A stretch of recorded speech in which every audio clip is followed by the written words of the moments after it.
Kimi, may regalo sa nobya ni JP, sister-in-law to be. Todo ang pasasalamat sa dalaga.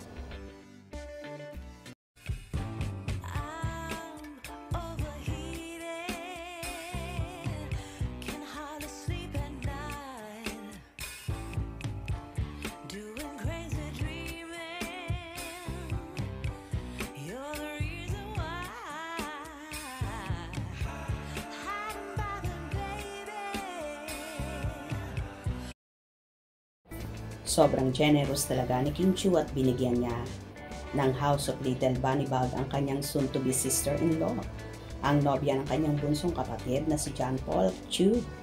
Magkasama nga ang magjowa na umattend para makapanood ng ASAP show na naganap nga sa Vancouver, Canada. All out na ang suporta ng magjowa kay Kimi kaya present nga sila sa naturang show. Ipinost din naman ng nobya ni JP sa kanyang Instagram story ang bigay na gift sa kanya ni Chinita Princess at may caption na, "Cutest, Little Bag Charm. Salamat ate at Chinita Princess. Shop, House of Little Bunny, PH." Samantala, may Instagram story naman si JP kung saan sama-sama silang tatlo na tila nag-bonding bago sila naghiwalay. Tila pa uwi na magjowa kung saan sila nakatira.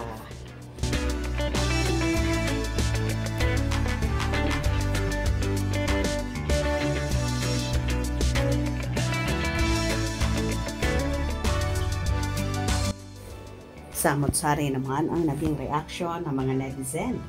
Mas bata tingnan si Kim. Sinong paalis? Kim Pao ba? O sina JP? Sina Kim at Paolo may trabaho. Kapatid ni Kim, di ba minsan lang siya umuwi kapag importante. Uwi din sila sa lugar nila, di ba? Nag-airplane din sila papunta ng Vancouver.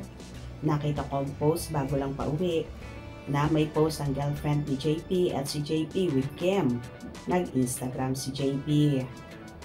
Yun nga nakita ko, bot pauwi na sila Kim sa Pinas at sina JP sa lugar din nila. Bakit? Taga dyan ka ma'am?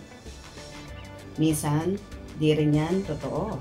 Gawa-gawa din yan minsan ng mga content creator. Pauwi na ba ang Kim Pao ng Pinas? Stay safe, enjoy and relax. Loving Kim Pao. Happy bonding with family. Go Kimi. Ha ha ha ha.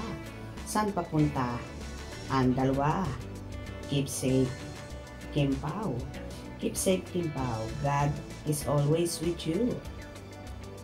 Happy nilang pagmasdan. Nakakatuwa sila. Sobra naman ang naging pasasalamat ng nobya ni JP sa bigay na regalo sa kanya ni Chinita Princess na talagang napaka-generous ng dalaga. Bilang pasasalamat din sa pagsuporta ng magkasintahan kaya siguro binigyan niya ng remembrance ang nobya ni JP. Hope you enjoyed. Please subscribe for more info.